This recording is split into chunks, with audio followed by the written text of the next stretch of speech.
नमस्कार विद्यार्थी मित्रांनो, मी आपल्या सर्वांचं मनपूर्वक स्वागत करतो. आज आपण आपल्या इतिहासाच्या प्रश्नपत्रिकेतील 6व्या क्रमांकाचा प्रश्न बघणार आहोत. बघा, हा प्रश्न पुढील प्रश्नांची सविस्तर उत्तरे लिहा या स्वरूपाचा आहे. या प्रश्न प्रकारामध्ये 5-5 गुणाचे 3 प्रश्न विचारले जातात. त्यापैकी 2 प्रश्न सोडवणं हे अपेक्षित आहे, म्हणजे 10 गुणाचा हा प्रश्न आहे. तर दीर्घोत्तरी स्वरूपाचा हा प्रश्न आहे. त्यामुळं या प्रश्नाची सोडवणूक करत असताना तुम्हाला 5-6 ओळीची प्रस्तावना ही करावी लागेल. त्यानंतर आपल्याला प्रत्यक्ष प्रश्नाचं लिखाण करावं, म्हणजे उत्तराचं लिखाण करायला सुरुवात करावी लागेल. यामध्ये लहान मुद्दे असतील तर किमान 10 मुद्द्यांचा समावेश त्यामध्ये असावा, आणि मोठे मुद्दे जर असतील तर किमान 5 मुद्द्यांचं विश्लेषण करणं तुम्ही अपेक्षित आहे. मुद्द्यांच्या पलीकडे जाऊन जर सांगायचं झालं तर मुद्द्यांपेक्षा सुद्धा तुमचं उत्तर हे आशय संपन्न असलं पाहिजे. उत्तरामध्ये योग्य ती महत्त्वाची मुद्दे अंतर्भूत असणं आवश्यक आहे. नाहीतर तुम्ही 10च्या ठिकाणी 20 मुद्दे लिहिले आणि त्यामध्ये उत्तरामध्ये जे अपेक्षित आहेत ते जर मुद्दे नसतील तर तुम्हाला मार्क हे मिळणार नाहीत. आणि त्यामुळं उत्तराच्या विस्तारापेक्षा सुद्धा उत्तराच्या आशयाला आपण अधिक महत्त्व द्यायला हे शिकलं पाहिजे. तर मित्रांनो, आता प्रश्न म्हणजे उत्तरपत्रिकेमध्ये प्रश्न लिहित असताना दोन्ही प्रश्न म्हणजे 3 पैकी कुठलीही 2 प्रश्न तुम्ही सलग लिहा. एखादा प्रश्न तुम्ही लिहिला, दुसरा तुम्हाला आठवत नसेल तर दुसऱ्या प्रश्नासाठी तेवढीच जागा सोडा, आणि तुम्हाला 3 तासामध्ये जेव्हा किंवा त्या प्रश्नाचं उत्तर आठवेल तेव्हा त्या दुसऱ्या प्रश्नाच्या खालीच त्याचं उत्तर आपण त्या ठिकाणी लिहिण्याचा प्रयत्न करावा. यातून एक सलगता येते आणि तपासणाऱ्याला एक सहजता त्यामध्ये निर्माण होते. तर मित्रांनो, स्क्रीनवरती तुम्हाला प्रश्न दिसत असेल. प्रबोधन काळातील विज्ञानाचा विकास आणि वैज्ञानिक शोध यांची माहिती लिहा. तर या प्रश्नामध्ये तुम्हाला प्रबोधन काळामध्ये विज्ञानाचा विकास कसा झाला आणि याच कालखंडामध्ये वैज्ञानिक शोध कोणते कोणते लागलेले आहेत याची माहिती ही लिहायची आहे. तर मित्रांनो, हा दीर्घोत्तरी प्रश्न आहे, त्यामुळं 5-6 ओळीची प्रस्तावना या ठिकाणी करणं आवश्यक आहे. तर प्रस्तावनेमध्ये तुम्ही काय लिहाल की बाबा, युरोपमध्ये तत्कालीन समाजामध्ये ज्या खुळचट रूढी परंपरा होत्या त्याला आव्हान देण्यात येऊ लागलेले, त्याला झुगारून देण्यात येऊ लागलेलं आहे, आणि प्रत्यक्ष वैज्ञानिक प्रयोगाद्वारे सिद्ध झालेलं जे वैज्ञानिक ज्ञान आहे आणि त्याचबरोबर प्रत्यक्ष अनुभवाच्या कसोटीवरती उतरणारं जे तार्किक ज्ञान आहे त्याला प्रमाण मानण्याची ही मानवाची मानसिकता तयार झालेली आहे. आणि हाच खऱ्या अर्थानं आधुनिक विज्ञानाचा पाया आहे, आणि हाच पाया प्रबोधनाच्या कालखंडामध्ये युरोपमध्ये घातला गेला, आणि त्यातून पुढे आधुनिक विज्ञानाचा विकास झाला, आणि आधुनिक विज्ञानाच्या विकासातून विज्ञानामध्ये नवनवीन अशा स्वरूपाचे शोध लागत गेले, आणि ही परंपरा आज तागायत अखंडितपणे सुरू आहे. हा प्रवाह आजही गतिमान आहे. तर अशा स्वरूपाची प्रस्तावना तुम्ही त्या ठिकाणी करू शकता. आणि त्यानंतर प्रबोधन काळामध्ये विज्ञानाचा विकास कसा झाला, किंवा त्यामध्ये तुम्ही बुद्धिवाद आणि वैज्ञानिक विचारसरणीवर आधारित अशा संस्कृतीचा पाया घातला गेला. माणसाच्या बुद्धीला, प्रतिभेला आणि माणसाच्या एकंदरच जीवनाला या कालखंडामध्ये नवीन दिशा, गती मिळाली, आणि त्यातून विश्वाची रहस्ये वैज्ञानिक पद्धतीने उलगडण्याचा प्रयत्न केला जाऊ लागला, याचा उल्लेख त्या ठिकाणी तुम्ही करा. विज्ञानाची नवीन परिभाषा त्या ठिकाणी नव्यानं तयार करण्यात आली. विज्ञानाची परिभाषा मांडली जाऊ लागली याचा उल्लेख करा. अनेक वैज्ञानिक संस्था, नियतकालिक यांच्या माध्यमातून युरोपमध्ये वैचारिक देवाणघेवाण कशी मोठ्या प्रमाणामध्ये होऊ लागलेली आहे असा उल्लेख तुम्ही त्या ठिकाणी करा. 4-5 मुद्दे सहज त्यामध्ये तुम्हाला सांगता येतील. आणि दुसरं म्हणजे दुसऱ्या बीटमध्ये विज्ञानाचे शोध कुठले लागलेले आहे त्याची माहिती तुम्हाला द्यायचं आहे. तुम्ही त्यामध्ये अनेक जे त्या कालखंडामध्ये अनेक शोध लागलेले आहेत त्याचा उल्लेख त्या ठिकाणी तुम्ही करू शकता. त्यामध्ये काय होका यंत्र आहे, दुर्बीण आहे, सूक्ष्मदर्शक यंत्र आहे, तापमापक यंत्र आहे, त्यानंतर भारमापक यंत्र आहे. तर याचे शोध त्या कालखंडामध्ये लागलेली आहे. तर या यंत्राचा शोध लागल्यामुळं काय फायदे झालेले आहेत. त्यानंतर वेगवेगळ्या वायूच्या संदर्भामध्ये संशोधन सुरू झालेलं आहे.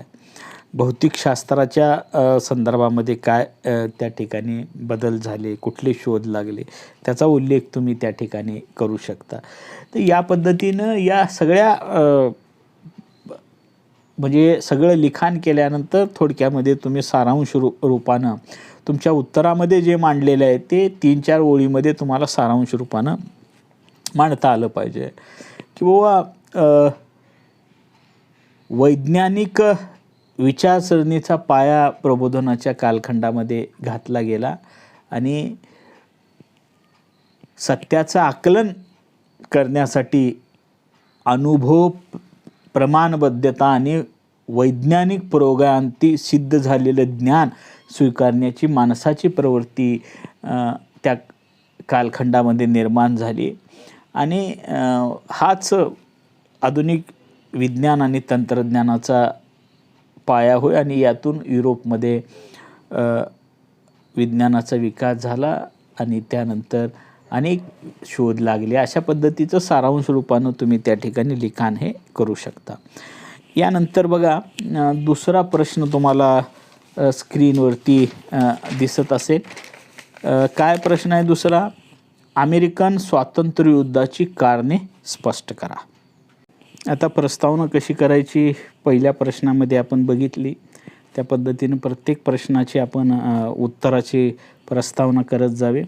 आता यामध्ये नेमकी काय कारणं आहेत त्याचा आढावा आपण घेऊया. किमान 5 कारणांचा उल्लेख आपण करूया.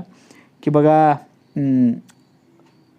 वसाहतीवरती इंग्लंडनं निर्बंध लादलेले आहेत. तर कुठल्या स्वरूपाचे?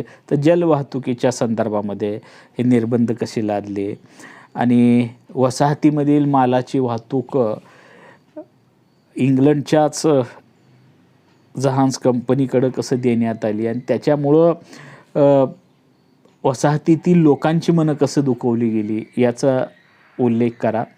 त्यानंतर 1965ला स्टॅम्प ॲक्ट मंजूर करण्यात आला. त्यातून अनेक वस्तूंवरती कर लादण्यात आले. त्यामुळं वस्तूंच्या किमती वाढल्या आणि वसाहतीमध्ये त्या संदर्भामध्ये असंतोष निर्माण झाला त्याचा उल्लेख करा. बोस्टन बंदरामध्ये गोळीबार झाला त्याचा उल्लेख करा. की वसाहतीतील लोक आणि ब्रिटिश सैनिक यांच्यामध्ये चकमक झाली आणि त्या चकमकीतून वसाहतीतील लोक मारले गेल्यामुळं ती वसाहतीमध्ये कशी असंतोषाची परिस्थिती निर्माण झालेली आहे त्याचाही उल्लेख त्या ठिकाणी करा. बोस्टन टी पार्टीच्या संदर्भामध्ये तुम्ही त्या ठिकाणी उल्लेख करू शकता की ईस्ट इंडिया कंपनीला चहाचा व्यापार करण्याची कशी मक्तेदारी दिली आणि त्यातून कसा असंतोष निर्माण झाला. वसाहतीतील लोकांनी त्या बंदराला चहा कसा पाजवला, बोस्टनला कशी टी पार्टी दिली याचा उल्लेख तुम्ही त्या ठिकाणी करू शकता. आणि शेवटचं फिलाडेल्फिया परिषदेमध्ये इंग्लंडच्या मालावरती बहिष्कार घालण्याचा निर्णय आणि वसाहतीच्या विरोधामध्ये लढण्याचा ठाम निर्णय कसं घेण्यात आलेला आहे वसाहतीच्या प्रतिनिधींकडून त्याचा उल्लेख तुम्ही त्या ठिकाणी करू शकता. आणि या पद्धतीनं अमेरिकेतील वसाहतीतील लोक आणि इंग्लंडचे सत्ताधीश आणि या सत्ताधीशाने वेगवेगळ्या स्वरूपाची बंधनं सातत्यानं वसाहतीतील लोकांवर लादल्यामुळं वसाहतवादी दृष्टिकोन स्वीकारल्यामुळं आपल्या स्वातंत्र्यासाठी आणि न्याय हक्कासाठी वसाहतीतील जनतेने आपल्या मायभूमीच्या विरोधामध्ये स्वातंत्र्यासाठी बंडाचं निशाण उभारलं आणि त्यातून अमेरिकेचं स्वातंत्र्ययुद्ध हे साकार झालं आणि या युद्धानं स्वातंत्र्य, समता, बंधुता ही मूल्य जगाला दिली असं तुम्ही त्या ठिकाणी सारांश रूपानं लिहू शकता. तर सारांश थोडक्यामध्ये या पद्धतीनं आपण लिहू शकता. यानंतर बघा स्क्रीनवरती आपल्याला तिसरा प्रश्न दिसत असेल. काय तिसरा प्रश्न? भारतातील सर्वात प्रभावी अशा मराठी सत्तेचा अस्त का झाला? तर या प्रश्नाच्या संदर्भामध्ये आपल्याला काय लिखाण करता येईल ही पाहावं लागेल. बघा यामध्ये तुम्ही योग्य ती प्रस्तावना करावी आणि त्यानंतर या प्रश्नामध्ये काय मुख्य घटक आहे. बघा, प्रथमतः नानासाहेब पेशव्यांनी मराठ्यांच्या अंतर्गत राजकारणामध्ये आपल्या सरदारांना दाबण्यासाठी ब्रिटिशांचं सहकार्य प्रथमतः घेतलं आणि त्यामुळं ब्रिटिशांना मराठ्यांच्या राजकारणामध्ये शिरकाव करण्याची संधी मिळाली. रघुनाथराव पेशवेपदासाठी ब्रिटिशांच्या आश्रयाला गेला, त्यामुळं ब्रिटिशांना आयतं फावलं. नाना फडणवीसांनी ब्रिटिशांचा मुकाबला करण्यासाठी ज्या चेतू संघाची स्थापना केलेली होती त्यामधून ब्रिटिशांनी निजामाला लालच देऊन फोडलं.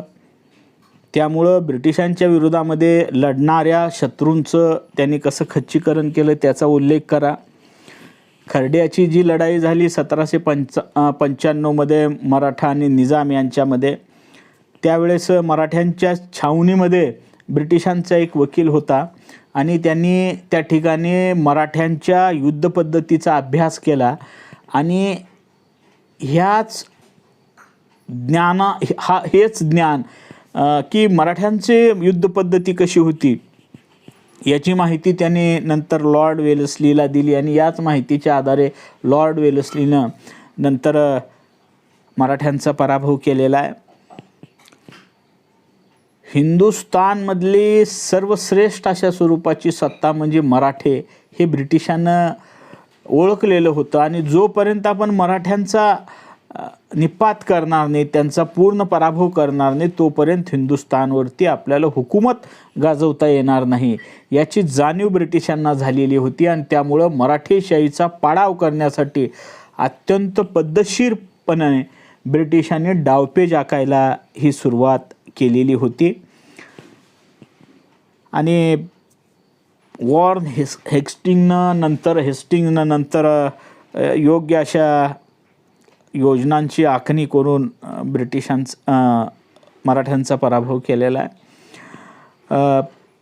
मराठ्यांचे जे मुत्सद्दी होते त्यांचा अवेळी मृत्यू झाला, उदाहरणामध्ये नाना फडणवीसांचा. आणि याच कालखंडामध्ये बाजीराव दुसऱ्यासारख्या नादान आणि अकार्यक्षम राज्यकर्त्याच्या हातामध्ये मराठीशाहीची सूत्रे गेली आणि हा नादान पेशवा मराठीशाहीला एकसंघपणे शाबूत ठेवू शकला नाही. सरदारामधले अंतर्गत कलह तो मिटवू शकला नाही. याच अंतर्गत कलहामुळं इंदोरची होळकर यांच्यामध्ये कसं बेबनाव निर्माण झाला. होळकर आणि पेशवे यांच्यामध्ये यशवंतराव होळकर यांनी पुण्यावर कसं आक्रमण केलं त्याचा उल्लेख करा. दुसरा बाजीराव इंग्रजांच्या आश्रयाला गेला, त्यानं वसईचा तह केला 1802मध्ये. हा तह मराठेशाहीतील मातब्बर सरदारांना आवडला नाही आणि त्यामुळे त्यांनी ब्रिटिशांच्या विरोधामध्ये लढा दिला. इंग्रज मराठा यांच्यामध्ये दुसरं युद्ध झालं आणि त्यामध्ये मराठ्यांचा पराभव झाला. आणि 1817ला झालेल्या तिसऱ्या युद्धामध्ये इंग्रजांनी मराठ्यांचा निर्णायक पराभव केला आणि 1818ला मराठीशाही संपुष्टात आली. तर शिवरायांनी स्थापन केलेली रयतेच्या हिताची काळजी घेणारं स्वराज्य हे नादान अशा राज्यकर्त्यांच्या अंतर्गत कलहामुळं, मातब्बर शत्रूला वेळीच ओळखून त्याचा बंदोबस्त न केल्यामुळं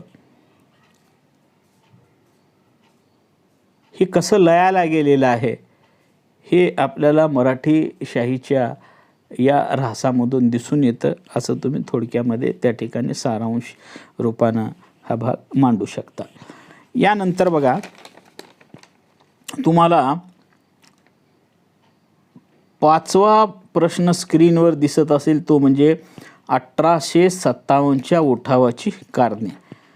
तर 1857च्या उठावाच्या कारणांच्या संदर्भामध्ये आपल्याला 5 कारणं ही नमूद करता येऊ शकतात. यामध्ये बघा, ब्रिटिश सैन्यामध्ये जे भारतीय सैनिक होते त्यांच्यामध्ये असंतोष होता. म्हणजे ब्रिटिश सैन्यातील भारतीय फौजेतील असंतोष असा मुद्दा तुम्ही लिहू शकता. आणि मग त्यामध्ये ब्रिटिशांकडून भारतीय सैनिकांना आणि ब्रिटिश सैनिकांना वेगवेगळ्या सेवा सुविधा पगार देत असताना कसा भेद केला जायचा त्याचा उल्लेख करा. त्यानंतर संस्थानिकांमधला असंतोष आहे की संस्थानिकांची संस्थानं त्यांनी खालसा केलेली होती. कोणती संस्थानं खालसा केलेली होती त्याचा उल्लेख करा. संस्थानं खालसा केल्यामुळं त्यांच्या पदरी असणारे हजारो कारागीर असतील, सैनिक असतील, हे कसे बेकार झालेले आहेत त्याचा उल्लेख तुम्ही त्या ठिकाणी करू शकता. आणि त्यातून असंतोष हा कसा वाढत गेलेला आहे ब्रिटिशांच्या विरोधामध्ये ते सांगा. त्यानंतर आर्थिक कारणामध्ये ब्रिटिशांनी वेगवेगळ्या अशा स्वरूपाच्या महसूल गोळा करण्यासाठीच्या जे पद्धतीचा त्यांनी अवलंब केला, त्यातून कसं भारतीयांचं प्रचंड आर्थिक शोषण झालं, शेती कशी देशोधडीला लागली त्याचा उल्लेख त्या ठिकाणी तुम्ही करा. धार्मिक कारणामध्ये ब्रिटिशांनी की भारतीयांच्या म्हणजे भारतीय लोकांना ज्या वेगवेगळ्या सुधारणा त्यांनी दिल्या, सतीबंदीसारखा कायदा आहे, त्यातून कसे लोक दुखावले गेले, समुद्र पर्यटनाच्या म्हणजे समुद्र पर्यटन केलं पाहिजे, समुद्र ओलांडला पाहिजे याची सक्ती त्यांनी कशी केली. आणि ह्या सगळा प्रकार की भारतीय लोकांना की जाणीवपूर्वक ब्रिटिश सरकार आमच्या धार्मिक बाबतीमध्ये हस्तक्षेप करत आहे असं वाटू लागलं. आणि सगळ्यात शेवटी तात्कालिक कारण म्हणजे ते काडतूस प्रकरण. त्या काडतूस प्रकरणामुळं कसं रोष निर्माण झालेला आहे आणि त्यातून कसा भडका उडालेला आहे याचा उल्लेख तुम्ही करू शकता.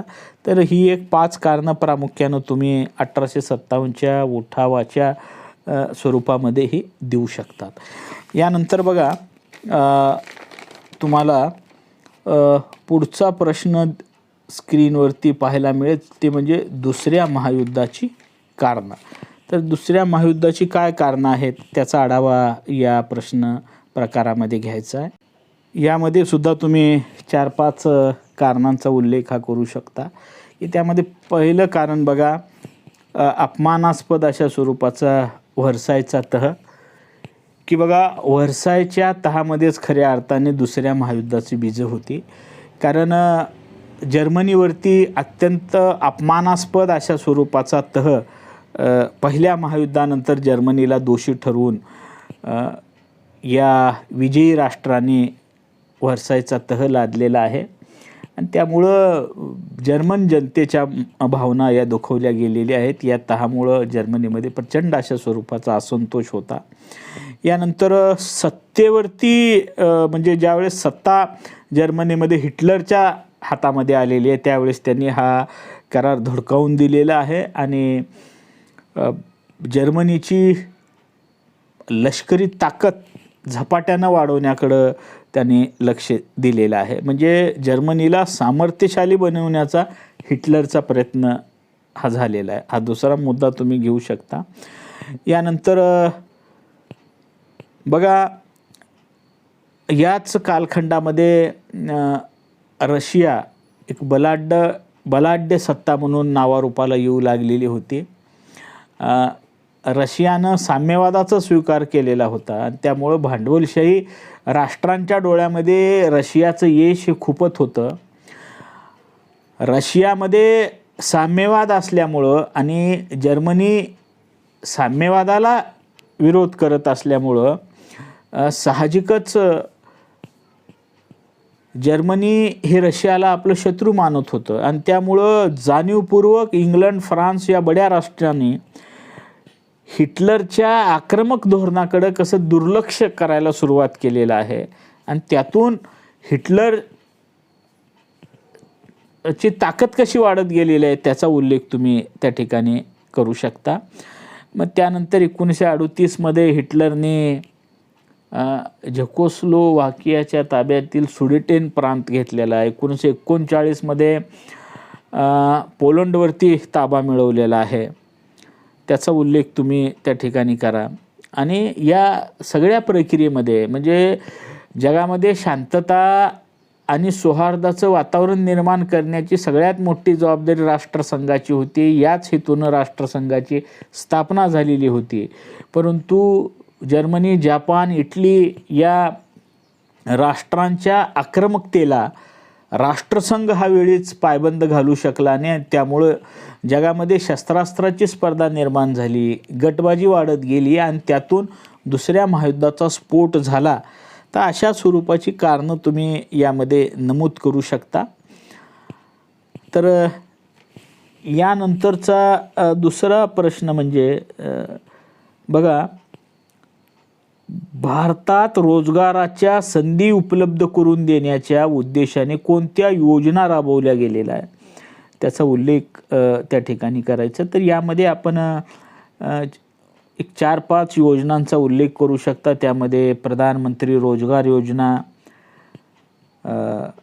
जी 2 ऑक्टोबर 1993ला भारत सरकारच्या वाणिज्य आणि उद्योग मंत्रालयाने सुरू केली, त्याचा संदर्भ त्या ठिकाणी तुम्ही द्या. सुवर्णजयंती ग्रामीण स्वयंरोजगार योजना जी 1999मध्ये सुरू केली.